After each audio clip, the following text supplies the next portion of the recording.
Hello' friends, পুনৰ এটা নতুন ভিডিঅ' লৈ মই আপোনালোক আটাইকে স্বাগতম জনাইছোঁ। আমি সকলোৱে বৰ্তমান ইলেকশ্যনত ব্যস্ত। কোন জিকিব, কোন নিজিকিব, কাৰ চৰকাৰ হ'ব, কাৰ চৰকাৰ নহ'ব, সেই সকলক লৈ আমি ব্যস্ত হৈ আছোঁ। কিন্তু তাৰ মাজতে সমগ্ৰ দেশতে পুনৰ কৰোণাৰ ছেকেণ্ড ৱেভে জোকাৰি গৈছে। পুনৰ হাজাৰ হাজাৰ মানুহ ডেইলি ইনফেক্টেড হৈ আছে কৰোণাত। চ' আমি এই সকলোবোৰৰ পৰা বাচিবলৈ একমাত্ৰ চলিউশ্যন আমাৰ লকডাউনে নেকি? লকডাউনৰ পজিটিভ ইফেক্ট কিমান হয়, নিগেটিভ ইফেক্ট কিমান? আৰু অলৰেডি আমাৰ নেইবাৰ কাণ্ট্ৰি বাংলাদেশে 1 উইকৰ কাৰণে লকডাউন এনাউন্স কৰিলে। এতিয়া কথা হ'ল, লকডাউনত বাহিৰে আমাৰ বেলেগ কিবা চলিউশ্যন আছে নেকি? আৰু যদি এই নতুন COVID-20 যি কৰোণা ছেকেণ্ড ভাৰ্চনটোৱে আমাক বেছি ডেডলি কৰি তুলিব নেকি? আমাৰ আগতকৈ বেছি সংক্ৰামক কৰি তুলিব নেকি? চ' সকলোবিলাক কথা এই ভিডিঅ'টোত মই আপোনালোকক জনাবলৈ চেষ্টা কৰিম, আপোনালোকৰ লগত মই ডিছকাছ কৰিম। চ' আহক ভিডিঅ'টোৰ ফালে আগবাঢ়ো। চাওক, আপোনালোক প্ৰথমতে মই ক'বলৈ লৈছোঁ যে এটা ভাইৰাছ কিমান ইনফেক্টেড হ'ব, কিমান ডেডলি হ'ব, কিমান পেণ্ডেমিক হ'ব, সেইটো আগতীয়াকৈ অনুমান কৰিব পৰা নাযায়। সেইটো 2-3 সপ্তাহ সময় লাগে এটা কেলকুলেশ্যন কৰোঁতে।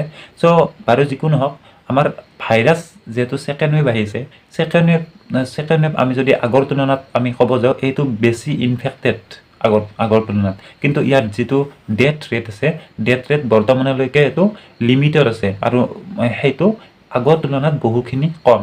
কিন্তু এইটো নহয় যে এইটো সদায় এটা লিমিটতে থাকিব, এইটো যিকোনো মুহূৰ্তত বাঢ়ি যাব পাৰে। সেইকাৰণে আমি সাৱধান হোৱাটো দৰকাৰ, জৰুৰী।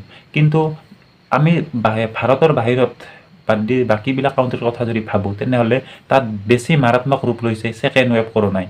তাৰ কাৰণ বিভিন্ন এক্সপাৰ্টে বিভিন্ন ধৰণে ক'ব খোজে যে ভাৰত হৈছে এখন এনেকুৱা কাউণ্ট্ৰি য'ত টেম্পাৰেচাৰটো বেছি হোৱাৰ কাৰণে কৰোণা ভাইৰাছ মানে কৰিব নোৱাৰে তেনেকৈ, বা বাহিৰৰ যিবিলাক কাউণ্ট্ৰি আছে সেইবিলাকত ঠাণ্ডাটো বেছি হয় কাৰণে তাত ইনফেকশ্যনটো বেছি কৰিব পাৰিছে ভাইৰাছে।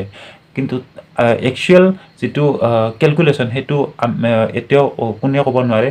কিন্তু ইণ্ডিয়াত এজ কম্পেয়াৰ টু আদাৰ কাউণ্ট্ৰি আমাৰ ইনফেকশ্যনটো বহুত কম, ডেথ ৰেটটো বহুত কম। আমি আগৰ ফাৰ্ষ্ট ৱেভটোৰ কথাও যদি আমি ডিছকাছ কৰিবলৈ যাওঁ, আগৰ বেলেগ কাউণ্ট্ৰি আমেৰিকা, স্পেইন, জাৰ্মানী, তাতো লাখ লাখ মানুহ মৰিছে, আপোনালোক সকলোৱে গমেই পাইছে। কিন্তু আমাৰ ভাৰতত সিমান মানুহ মৰা নাছিল তেতিয়াও, আমি ছেফ আছিলোঁ। কিন্তু আমাৰ সেইবিলাক কাউণ্ট্ৰিতকৈ আমাৰ টেকন'লজিত আমি বহুত পিছপৰা, আমি মেডিকেলত বহুত পিছপৰা। তাৰপিছতো আমাৰ ডেথ ৰেট কম আছিল, আমাৰ ৰিকভাৰ আমাৰ বেছি হৈছিল। কিন্তু ইয়াত বহুত এক্সপাৰ্টে বহুত ধৰণে ক'ব খোজে যে আমাৰ ইণ্ডিয়ান মানুহবিলাক আমাৰ নেচাৰেলি ইমিউনিটি আমাৰ ষ্ট্ৰং হয়। কাৰণ আমাৰ ইণ্ডিয়া এখন হৈছে ডেভেলপিং কাউণ্ট্ৰি। বেলেগ কাউণ্ট্ৰিতকৈ আমাৰ ইয়াত পলিউশ্যন বেছি, আমাৰ এৰিয়াবিলাক পলিউটেড হয়। আমাৰ জাবৰ জোঁথৰ এইবিলাকৰ মাজত থাকোঁতে আমাৰ নেচাৰেলি আমাৰ এটা ইমিউনি ছিষ্টেমটো আমাৰ ষ্ট্ৰং হৈ গৈছে। চ' আমাৰ ভাইৰাছে আমাক তৎক্ষণাত আমাক এফেক্ট কৰিব নোৱাৰে। চ' এনেকুৱাকৈ বহুত এক্সপাৰ্টে ক'ব খোজে। চ' বাকী এইখিনি কথাক বাদ দি আমি যদি ভাইৰাছৰ ইনফেকশ্যনৰ কথাখিনি ক'ব যাওঁ, তেনেহ'লে আমি 2020ৰ শেষৰ ফালে আমাৰ ভাইৰাছৰ ইনফেকশ্যন কমি আহিছিল, ডেথ ৰেট কমি আহিছিল, আৰু আমি লাহে লাহে এটা নৰ্মেল ছিটুৱেশ্যনকলৈকে আহি গৈছিলোঁ। কিন্তু যিটো ছেকেণ্ড ৱেভ আহিছে, ছেকেণ্ড ৱেভটো আমাৰ কাৰণে কিমান ডেঞ্জাৰিয়াছ হ'ব সেইটো কথা এতিয়া আমি স্পষ্টকৈ টান আছে। কিন্তু ছেকেণ্ড ৱেভ আমাৰ যিটো হাৰত বাঢ়িব ধৰিছে, সেইটো হাৰত বঢ়াৰ কাৰণ হ'ব পাৰে যে আমি কৰোণা যোৱাৰ পিছতে আমি ইগন'ৰ কৰি দিছিলোঁ যে কৰোণা আৰু নাই। আমি যিখিনি একচুৱেলি আমাৰ নিয়ম বান্ধি দিছিল আমাৰ ইণ্ডিয়ান গভৰ্ণমেণ্টে, সেইখিনি আমি কমপ্লিটলি ইগন'ৰ কৰি দিছিলোঁ। তাৰ কাৰণে এটা মেইন আমাৰ পাৰ্পজ হ'ব পাৰে যে কৰোণা আমাৰ ইমান ইনফেকশ্যন এটা ৰূপ লোৱাৰ। যোৱা বছৰটোত আমি লকডাউনতে কটালোঁ, 3 মাহ ধৰি আমি ঘৰৰ ভিতৰত সোমাই কটালোঁ। ইয়াৰ ফলত আমাৰ কি হৈছে, কি লাভ হ'ল আমাৰ অকল ভাৰতত বুলি নহয়, ইণ্ডিয়াৰ বাহিৰৰ কাউণ্ট্ৰিবিলাকতো লকডাউন দিছে। কিছুমান কাউণ্ট্ৰিতো এমাহ পৰ্যন্ত লকডাউন দিছে। কিন্তু লাভ কি হৈছে? লাভৰ ফলত এটা বিগ জিৰ' হৈছে, তাত বাদে একো হোৱা নাই। আমাৰ ইকনমিক লছ হৈছে, GDP ডাউন হৈছে, বহুত মানুহে নিজৰ কৰ্মসংস্থাপন হেৰুৱাব লগা হৈছে, বহুত মানুহে মেণ্টেলি চাফাৰ কৰিব নোৱাৰি ছুইচাইড কৰিছে, ক্ৰাইম ৰেট বাঢ়ি গৈছে। এনেদৰে বহুত ধৰণৰ সমস্যা নতুনকৈ ক্ৰিয়েট হৈছে। কাৰণ যেতিয়া লকডাউন ঘোষণা হৈছে, এনেকুৱা বিজনেছমেন, বহুত এনেকুৱা বিজনেছ মৰি গৈছে, বহুত সৰু সৰু যিবিলাক প্লেণ্ট আছে, যিবিলাক সৰু সৰু ইণ্ডাষ্ট্ৰী আছে, যিবিলাক সৰু সৰু খাটি খোৱা মানুহ আছে, সেইবিলাকৰ কমপ্লিটলি ইনকাম বন্ধ হৈ গৈছিল। তাৰ ফলত চাফাৰ কৰিব নোৱাৰি বহুতে ছুইচাইড কৰিছিল। এনেকুৱা বহুত বহুত উদাহৰণ আমাৰ হাতত আছে। এতিয়া কথা হয় লকডাউনৰ এগেইনষ্টত আমি বেলেগ আমি কি কৰিব পাৰোঁ। আমি এনেকুৱা কিছুমান ষ্টেপ ল'ব লাগে যিবিলাকত পজিটিভ ইফেক্টটো আমাৰ বেছি হয়, নিগেটিভ ইফেক্টটো কম হয়। চ' যিহেতু বৰ্তমান ইলেকশ্যনৰ সময়, বহুত কেইখন ষ্টেটত ইলেকশ্যন চলি আছে, চ' মানুহ গেডাৰিং হৈ আছে। চ' সেইবিলাক ষ্টেটত বিশেষভাৱে আমি এৱাৰনেছ জাৰি কৰিব লাগে, এৱাৰনেছ ল'ব লাগে, যাতে আমাৰ মানুহবিলাকে ইগন'ৰ নকৰে কৰোণা ছেকেণ্ড ৱেভক। ছেকেণ্ড কথাটো হৈছে আমি যিখিনি ৰুল ৰেগুলেশ্যন বান্ধি দিছিল আমাৰ ইণ্ডিয়ান গভৰ্ণমেণ্টে, যে আমি মাস্ক পৰিধান কৰিব লাগে, আমি হাত ধুব লাগে বাৰে বাৰে, আমি এটা ছ'চিয়েল ডিষ্টেঞ্চ মেইনটেইন কৰি চলিব লাগে, সেইখিনি কথা আমি ইগন'ৰ নকৰি সেইখিনি আমি ভালকৈ ফ'ল' কৰি থাকিব লাগে, আমি যেনেকৈ আগতে ফ'ল' কৰিছিলোঁ কৰোণা ফাৰ্ষ্ট ৱেভৰ টাইমত।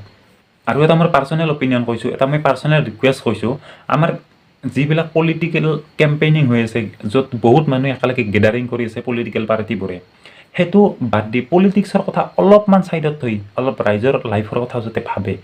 কাৰণ প্ৰথম ৱেভত আমি গম পাইছোঁ কৰোণা কিমান ডেডলি হয়, কৰোণাৰ কিমান ডেঞ্জাৰিয়াছ। চ' সেই কথাটো আমাৰ ৰাইজে তেতিয়াহে গুৰুত্ব দিব যেতিয়া আমাৰ লিডাৰবোৰে আমাৰ মাজত এৱাৰনেছ অনাত আমাক হেল্প কৰে। আৰু এনেকুৱা কৰিব পাৰে, আমাৰ ছ'চিয়েল মিডিয়াৰ হেল্প ল'ব পাৰে, বা টিভি চেনেলৰ হেল্প ল'ব পাৰে প্ৰচাৰ কৰাৰ কাৰণে ৰাইজৰ মাজত। চ' এনেকুৱাকৈ গেডাৰিং কৰাটো অলপ যাতে কমাই দিয়ে।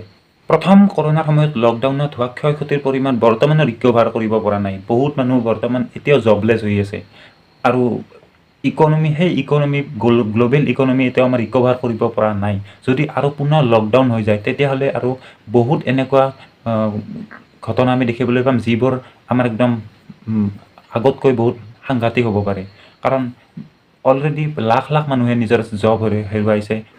তাৰোপৰি স্কুল কলেজৰ যিখিনি ষ্টুডেণ্ট আছে সেইখিনি ক্লাছৰুমৰ ক্লাছ কৰিব পোৱা নাই, কমপ্লিট এটা বছৰ স্পইল হৈছে। তাৰ পিছতো যদি আৰু পুনৰ লকডাউন হৈ যায় তেনেহ'লে সেই ল'ৰা ছোৱালী আমাৰ যিখিনি উঠি অহা আছে, আমাৰ ফিউচাৰ ক্ৰিয়েট কৰিব আমাৰ অদূৰ ভৱিষ্যতে, সেইখিনিও আমাৰ এটা দিনতে আমাৰ বহুতখিনি নষ্ট হয়।